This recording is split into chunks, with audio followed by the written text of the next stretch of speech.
ভারতকে হারিয়ে দ্বিতীয়বারের মতো অনূর্ধ্ব-20 সাব চ্যাম্পিয়নশিপের শিরোপা জিতে দেশে ফেরার পরদিনই অনুশীলনে নেমে পড়েন যুব অধিনায়ক মিঠু চৌধুরী। সেখানে মুখোমুখি হন এখন টেলিভিশনের, জানান স্বপ্নের ট্রফি জয়ের আদ্যপান্ত।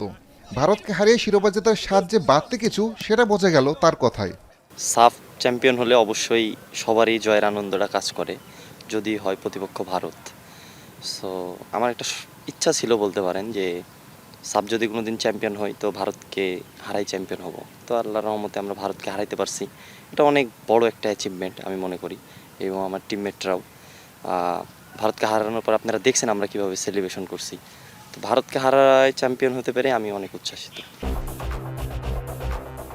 ট্রফি নিশ্চিত হওয়ার আগ মুহূর্ত পর্যন্ত স্নায়ুর পরীক্ষা দিতে হয়েছে বাংলাদেশকে। টাইব্রেকারের চতুর্থ শটে স্যামুয়েল লোকসামের মিসের পর সবার হার্টবিট বেড়ে গিয়েছিল কয়েক গুণ।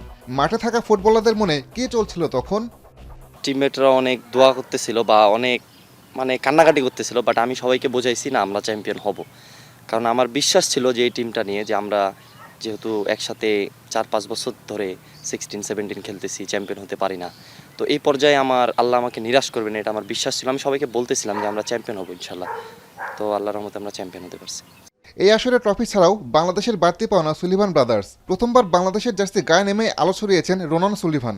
তবে তার সঙ্গে অন্যদের দূরত্বের গুঞ্জন ওঠে সব মহলে, যদিও সব উড়িয়ে দিয়েছেন সাবজয়ী অধিনায়ক। রোনাল্ড ডেকনাল সবাই প্রবাস থেকে যারাই আসছে তারা আমাদের ভাইয়ের মতনই, তারাও প্লেয়ার, আমরাও প্লেয়ার। আমি দেশবাসীকে সবাই উদ্দেশ্যে একটাই কথা বলতে চাই, একটা লোকাল প্লেয়ারকে আপনি যেভাবে দেখবেন সবাইকে সেম চোখে দেখবেন, তাহলে তারাও খুশি হবে, তারাও নিজের সর্বোচ্চটা দিয়ে দেশের জন্য লড়াই করে। টিমের ভিতরে অনেক বন্ডিং আছে, আপনি বলতে পারেন যে তারা আমার ভাই। তা আমরা কেন বাংলাদেশ টিমের হয়ে যখন খেলি তখন কেন এটা করবে? এটা আমরা কোনো সময় করিনি। মিঠুর স্বপ্ন কেবল বয়স পর্যায়ে নয়, একদিন মূল দলের হয়ে বাংলাদেশকে জেতাবেন ট্রফি। আসাদুজ্জামান লিটন, এখন, ঢাকা।